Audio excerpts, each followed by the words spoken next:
हजरत हुसैन रज्जी को शहीद करके यजीद ने हुकूमत तो जमा ली, लेकिन वो ज्यादा दिन अपनी हुकूमत चला न सका। आखिर करबला के वाकये के 3 साल बाद सन 63 हिजरी में यजीद को एक ऐसी बीमारी लाहिक हुई कि उसकी आंतें सड़ने लगीं और उसके पेट में ऐसा दर्द उठता कि वो पूरे महल में कुत्तों की तरह चीखता था। जब यजीद को अपनी मौत करीब नजर आने लगी तो एक दिन उसने अपने बेटे मुआविया को पास बुलाते हुए कहा कि ऐ बेटे, आज से मैं तुझे अपनी हुकूमत का बादशाह बनाता हूं। यह सुनकर बेटे मुआविया ने जवाब दिया कि लानत है ऐसी हुकूमत पर जो अहले बैत के सर काट कर बनाई गई हो, और लानत है ऐसी हुकूमत पर जो नब्बी के घर वालों को जहर देकर कायम की गई हो। मैं तो चाहता हूं कि यह हुकूमत हजरत जैनुल आबदीन को सौंप दी जाए।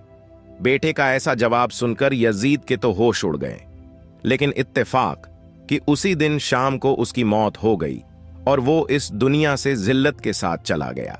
बाप की मौत के बाद वजीरों के बहुत ज्यादा कहने पर यजीद के बेटे मुआविया ने 40 दिनों के लिए हुकूमत की बागडोर संभाली, और इन दिनों में उसने अपने खानदान वालों के उन करतूतों का बहुत गहराई से जायजा लिया कि जिनमें उन्होंने अहले बैत के खिलाफ बड़ी बड़ी साजिशें करके उन्हें शहीद कर दिया था।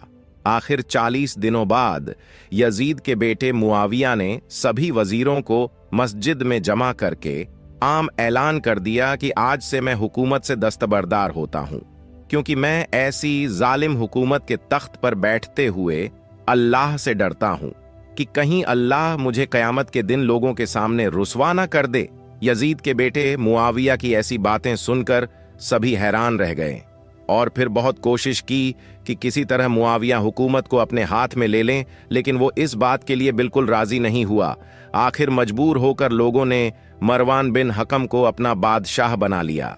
मरवान जैसे ही बादशाह बना तो उसने सबसे पहले मुआविया के उस्ताद हजरत अम्र अल मखसूस को अपने दरबार में बुलाकर उन्हें बहुत सख्त सजा दी और कहने लगा कि तुम्हारी वजह से यजीद का बेटा मुआविया हम लोगों का दुश्मन बना है और उसने हुकूमत छोड़ी है, इसलिए अब तुम्हें ऐसी सजा दी जाएगी कि दुनिया याद रखेगी।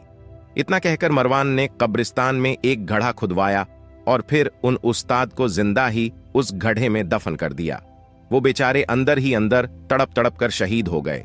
जमाना गुजरता गया और बनु उमैया की हुकूमत कमजोर पड़ने लगी। आखिर 132 हिजरी में यह हुकूमत पूरी तरह खत्म हो गई और फिर बनु अब्बास की हुकूमत आई। बनु अब्बास का सबसे पहला बादशाह अब्बू जाफर मंसूर था। अब्बू जाफर जैसे ही बादशाहत के तख्त पर बैठा तो उसने बनु उमैया से अपनी दुश्मनी निकालने के लिए हुक्म दिया कि यजीद की कब्र को खुदवाया जाए और उसकी लाश को लोगों के सामने इबरत के तौर पर पेश किया जाए।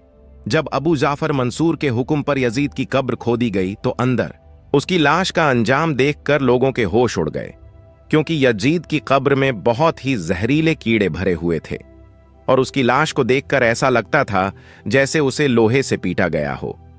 आखिर बादशाह के हुक्म पर यजीद की लाश कब्र से निकाली गई और फिर उसे इबरत के लिए सूली पर लटका दिया गया।